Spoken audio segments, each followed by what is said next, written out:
കഴിഞ്ഞ ദിവസം അരിയിൽ ഷുക്കൂർ വധക്കേസിൽ പി ജയരാജൻ്റെയും PT രാജേഷും കൂടെ കൊടുത്തിട്ടുള്ള വിടുതൽ ഹർജി CBI കോടതി തള്ളിയിരുന്നു.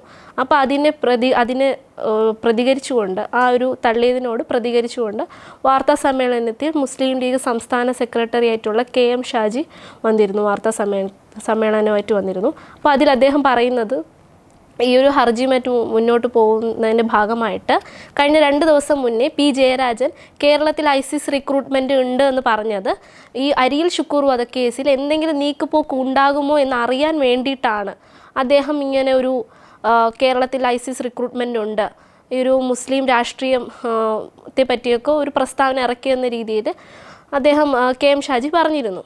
പിന്നെ അദ്ദേഹം പറയുന്നതെന്ന് വെച്ചാൽ അവർ ഈ ഒരു കേസുമായിട്ട് മുന്നോട്ട് പോകുന്നത് ഈ കൊന്നയാളെ അല്ല, കൊല്ലിച്ചവരെ മുന്നിലേക്ക് കൊണ്ടുവരാൻ വേണ്ടിയിട്ടാണ് ഈ ഒരു കേസുമായിട്ട് മുന്നോട്ട് പോകുന്നത്. അപ്പോൾ ഇതിലെന്തെങ്കിലും ഷുക്കൂർ വധക്കേസുമായിട്ട് ബന്ധപ്പെട്ട് എന്തെങ്കിലും ഒരു നീക്കം ഉണ്ടാകുമോ എന്ന് അറിയാൻ വേണ്ടിയിട്ടാണ് P ജയരാജൻ 2 ദിവസം മുന്നേ ഇത്തരത്തിലൊരു പ്രസ്താവന ഇറക്കിയത്. അത് മറ്റൊന്നും കൊണ്ടല്ല, RSSും കേരളത്തിലെ CPMുമായിട്ടുള്ള ഒരു പ്രത്യേക ബാന്ധവമാണ് ഇതിൻ്റെ പിന്നിലുള്ളത്.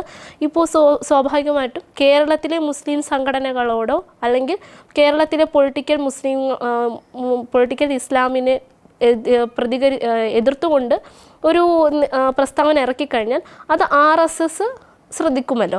സ്വാഭാവികമായിട്ടും കേന്ദ്രം ഈ അരിയിൽ ഷുക്കൂർ വധക്കേസിൽ ഇടപെടുമെന്ന് കരുതിക്കൊണ്ടാണ് കേന്ദ്രം ഇതിൽ ഇടപെട്ടുകൊണ്ട് അദ്ദേഹത്തിന് ഒരു നാളൊരു സമയത്ത് ഈ ഒരു വിടുതൽ ഹർജി ഇപ്പോൾ തള്ളിയിരിക്കുന്നു, എന്നാൽ നാളൊരു സമയത്ത് ഒരു മോചനം ഉണ്ടാകുമെന്ന് കരുതിയിട്ടാണ് 2 ദിവസം മുന്നേ ഇങ്ങനൊരു പ്രസ്താവന ഇറക്കിയത്. അത്തരത്തിൽ എന്തെങ്കിലും ഒരു നീക്കങ്ങൾ സംഭവിക്കുമോ എന്ന് അറിഞ്ഞുകൊണ്ടാണ്, അങ്ങനെ ഒരു ചോയ്സ് ഉണ്ടാവുമെന്ന് വിചാരിച്ചുകൊണ്ടാണ് 2 ദിവസം മുന്നേ P ജയരാജൻ ഇത്തരത്തിലൊരു പ്രസ്താവനയായിട്ട് മുന്നോട്ട് വന്നതെന്നാണ് KM ഷാജി പറയുന്നത്. അദ്ദേഹത്തിൻ്റെ ഈ ഒരു പ്രസ്താവന, അതായത് P ജയരാജൻ ഇങ്ങനെ ഒരു റിക്രൂട്ട്മെൻറ്റ് ഉണ്ട് ISIS, അതായത് മൊത്തത്തിലുള്ള കേരള പൊളിറ്റിക്കൽ മുസ്ലിംസിനെ എതിർത്തുകൊണ്ടുള്ള ഒരു സംഭവമായിരുന്നു, പ്രസ്താവനയായിരുന്നു പറഞ്ഞിരുന്നത്. അപ്പോൾ അത് ഈ ഒരു അരിയിൽ ഷുക്കൂർ വധക്കേസ് അതിൻ്റെ ഹർജി നടക്കാൻ പോകുന്നു, ഒരു വിധിയല്ല, ആ ഒരു വാദം കേൾക്കുന്ന ഈ ഒരു സാഹചര്യത്തിൽ ഇങ്ങനെ ഒരു പ്രസ്താവന ഇറക്കിയതിന് പിന്നിൽ ഇങ്ങനെ ഒരു നീക്കമാണെന്ന് അരുണിമിക്ക് തോന്നുന്നുണ്ടോ? ഇതിപ്പം കഴിഞ്ഞ ദിവസമാണ് P ജയരാജന് ഇങ്ങനെ കേരളത്തിൽ നിന്നും പ്രത്യേകിച്ച് കണ്ണൂരിലെ യുവതലമുറ അല്ലെങ്കിൽ യുവജനങ്ങൾ ഭീകര പ്രവർത്തനത്തിലേക്ക് വഴിതെറ്റി മാറുന്നുണ്ട് എന്ന് പറഞ്ഞിട്ടുള്ള ഒരു പ്രസ്താവന ഇറക്കിയത്. അത് അങ്ങനെ ഒരു പ്രസ്താവന പറഞ്ഞത് അദ്ദേഹത്തിൻ്റെ ഒരു പുസ്തകം അടുത്ത മാസം പുറത്തിറങ്ങാൻ പോവുകയാണ്. മുസ്ലിം രാഷ്ട്രീയവുമായി ബന്ധപ്പെട്ട് ഒരു പുസ്തകമാണ് അദ്ദേഹം പുറത്തിറക്കുന്നത്. അതുമായി ബന്ധപ്പെട്ട ഒരു അഭിമുഖത്തിലാണ് അദ്ദേഹം ഇങ്ങനെ ഒരു പ്രസ്താവന തന്നെ ഇറക്കിയത്. അപ്പോൾ ആ ഒരു പ്രസ്താവന പറഞ്ഞതിന് പിന്നിൽ വലിയ രീതിയിലുള്ള ഒരു വിമർശനങ്ങൾക്ക് വിധേയനായിട്ടുള്ള ഒരു വ്യക്തിയാണ് P ജയരാജൻ. അതിനെ അനുകൂലിച്ചും ആൾക്കാർ വരുന്നുണ്ടായിരുന്നു, പ്രതികൂലിച്ചും ആൾക്കാർ വരുന്നുണ്ടായിരുന്നു. ആദ്യം പറഞ്ഞത് P ജയരാജൻ BJPയിലേക്ക് മാറാനുള്ള ശ്രമമാണ്, കോൺഗ്രസ് മുന്നോട്ട് വന്ന് പറഞ്ഞ ഒരു മെയിൻ സംഭവം ഇതായിരുന്നു. BJPയിലോട്ട് ചേർന്നിട്ട് അടുത്ത ഇലക്ഷന് വോട്ട് പിടിക്കാനുള്ള അടുത്തൊരു വോട്ടിംഗ് തന്ത്രമാണിത്. അതായത് നമുക്കറിയാം BJPയുടെ ഒരു കഴിഞ്ഞ തിരഞ്ഞെടുപ്പ് വരെ നമുക്ക് കാണാൻ കഴിഞ്ഞത് ഒരു അജണ്ട എന്താന്ന് വെച്ചാൽ മുസ്ലിംസിനെ കുറച്ച് അടിച്ചു താത്തു കഴിഞ്ഞാൽ ഹിന്ദുക്കളുടെ വോട്ട് കൂടുതൽ കിട്ടും. ഹിന്ദു ഭൂരിപക്ഷമുള്ള രാജ്യമാണ് നമ്മളുടേത്. അപ്പം ഹിന്ദുക്കളുടെ വോട്ട് കുറെ കൂടുതൽ കിട്ടാൻ വേണ്ടിയിട്ട് മുസ്ലിം വിഭാഗത്തെ അടിച്ചു താത്തുന്ന രീതിയിലുള്ള ഒരു വോട്ടിംഗ് തന്ത്രം, അതേ തന്ത്രം തന്നെ പയറ്റാനുള്ള ശ്രമമാണ് P ജയരാജൻ ഇപ്പം നടത്തിക്കൊണ്ട്. ഇപ്പം P ജയരാജൻ എന്ന് പറയുമ്പോൾ അദ്ദേഹത്തിൻ്റെ ഒരു തിരിച്ചുവരവ് തന്നെ വലിയ രീതിയിൽ ചർച്ചാ വിഷയമായിട്ടുള്ള ഒരു സംഭവമായിരുന്നു. അദ്ദേഹം വന്നപ്പോൾ തന്നെ നമ്മുടെ ഇടതുപക്ഷത്തിലെ LDF കൺവീനർ സ്ഥാനത്ത് നിന്ന് P ജയരാജനെ മാറ്റി. അദ്ദേഹം തിരിച്ചു വന്ന് തന്നെ വലിയ ചോദ്യമായിട്ടാണ് ഞാൻ കൊടുത്ത പരാതിയിന്മേൽ എന്ത് നടപടി ഉണ്ടായി എന്നുള്ള രീതിയിൽ വളരെ ശക്തമായിട്ടുള്ളൊരു തിരിച്ചുവരവായിരുന്നു അദ്ദേഹം നടത്തിയത്. അതുമാത്രമല്ല, ഇപ്പം അദ്ദേഹത്തിന്റെ കേസിൽ പറയുകയാണെങ്കിൽ അദ്ദേഹം ഒരു CPMന്റെ മുതിർന്ന നേതാവാണ് P ജയരാജൻ. അദ്ദേഹത്തിന്റെ ഈ പ്രസ്താവന ഇറക്കിയപ്പോൾ തന്നെ നമ്മുടെ കേരള ഗവർണറായിട്ടുള്ള ആരിഫ് മുഹമ്മദ് ഖാൻ പറഞ്ഞത് CPMന്റെ ഒരു മുതിർന്ന നേതാവ് വന്നിട്ട്, അത് നമ്മൾ CPMന്റെ ചരിത്രം എടുത്ത് നോക്കിയാൽ തന്നെ കണ്ണൂർ രാഷ്ട്രീയത്തിലെ ഏറ്റവും വലിയ ശക്തനായിട്ടുള്ള ഒരു നേതാവായിരുന്നു P ജയരാജൻ. അപ്പൊ അത്രയും പ്രബലനായ ഒരു നേതാവ് വന്നിട്ട് കണ്ണൂർ രാഷ്ട്രീയത്തിൽ ഇത്തരത്തിലുള്ള അഴിമതികൾ അല്ലെങ്കിൽ ഭീകര പ്രവർത്തനത്തിലേക്ക് ആളുകൾ വഴിമാറുന്നു എന്നൊരു പ്രസ്താവന ഇറക്കുമ്പോൾ അതിൽ എത്രത്തോളം ശരിയുണ്ടെന്നുള്ളത് അന്വേഷിക്കേണ്ടത് തന്നെയാണ്. അദ്ദേഹം വന്ന് ഇങ്ങനെ ഒരു സംഭവം പറയുമ്പോൾ അതിൻ്റെ അകത്ത് സത്യമുണ്ടോ അല്ലെങ്കിൽ അതിനകത്ത് എന്തെങ്കിലും ഒരു കഴമ്പുണ്ടോ എന്ന് അന്വേഷിക്കണം എന്നാണ് നമ്മുടെ ഗവർണർ പറഞ്ഞത്. പക്ഷെ ഇതിന് നെഗറ്റീവ് റിപ്ലൈ ആയിട്ട് അല്ലെങ്കിൽ ഇതിന്റെ എതിർപ്പ് ഇതൊരു വോട്ടിംഗ് തന്ത്രമാണ് അല്ലെങ്കിൽ BJP-യിലോട്ട് ചാടാനുള്ള പി ജയരാജന്റെ ഒരു തന്ത്രമാണെന്നുള്ള രീതിയിലും ഒരു വിഭാഗം ആൾക്കാർ വരുന്നുണ്ട്.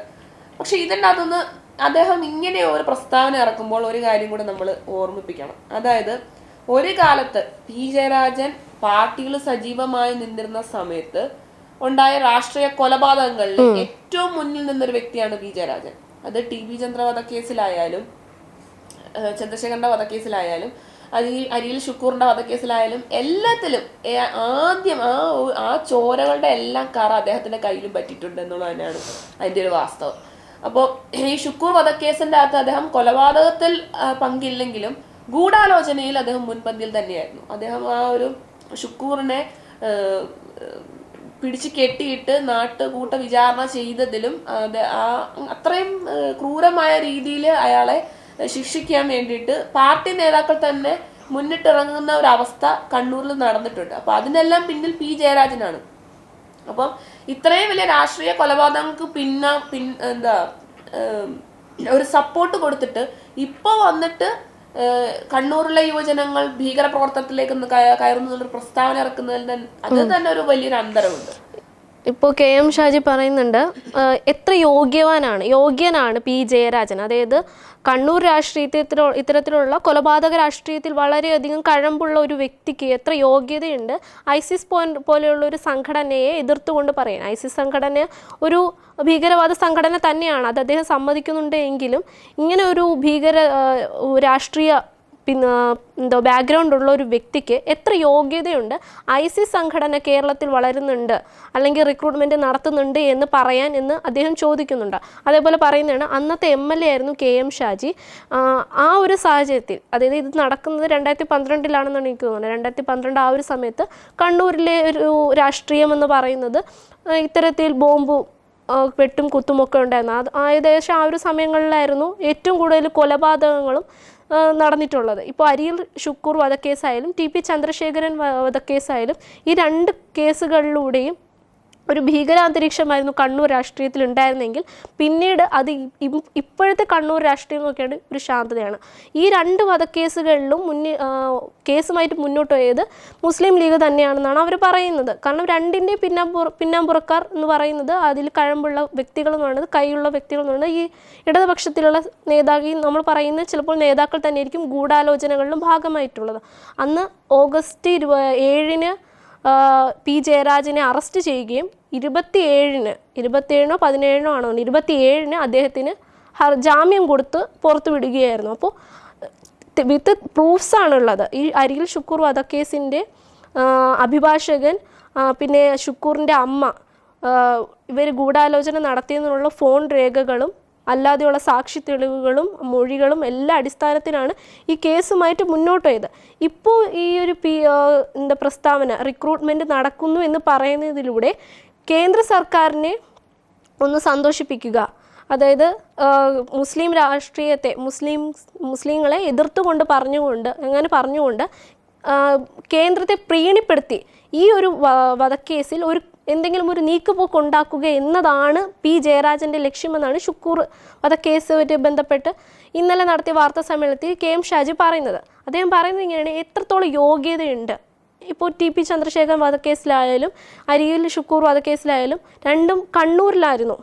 ഈ പി ജയരാജന് അത്രത്തോളം കഴമ്പുണ്ട്. രണ്ട് കേസുകളിലായാലും നോക്കിക്കഴിഞ്ഞാൽ കണ്ണൂർ രാഷ്ട്രീയത്തിൽ ഏറ്റവും മുന്നിട്ട് നിൽക്കുന്ന ഒരു നേതാവ് തന്നെയാണ് പി ജയരാജൻ എന്ന് പറയുന്ന ആൾ. അപ്പോൾ അയാൾക്ക് എത്രത്തോളം യോഗ്യതയുണ്ട് ISIS എന്നൊരു സംഘടനയെ എതിർത്ത് പറയാൻ, അല്ലെങ്കിൽ കേരളത്തിൽ അങ്ങനെ ഒരു സംഘടന ഉണ്ടെന്ന് പറയാൻ എത്രത്തോളം യോഗ്യത ഉണ്ടെന്നാണ് ചോദിക്കുന്നത്. ആ ഒരു ക്വസ്റ്റ്യൻ പ്രസക്തം തന്നെയാണ്. കാരണം അഫ്കോഴ്സ് എന്തായാലും ഈ ഒരു വാദം നടക്കാനിരിക്കെ ഇങ്ങനെ ഒരു പ്രസ്താവന ഇറക്കിയതിന് പിന്നിൽ ഒരു പക്ഷേ പി ജയരാജൻ അരിയിൽ ഷുക്കൂർ വധക്കേസിൻ്റെ എന്തെങ്കിലും നീക്കുപോക്ക് ഉണ്ടാകുമോ എന്ന് കരുതിയിട്ട് തന്നെയാകാം ഇത്തരത്തിലൊരു പ്രസ്താവന ഇറക്കിയെന്നാണ് തോന്നുന്നത്.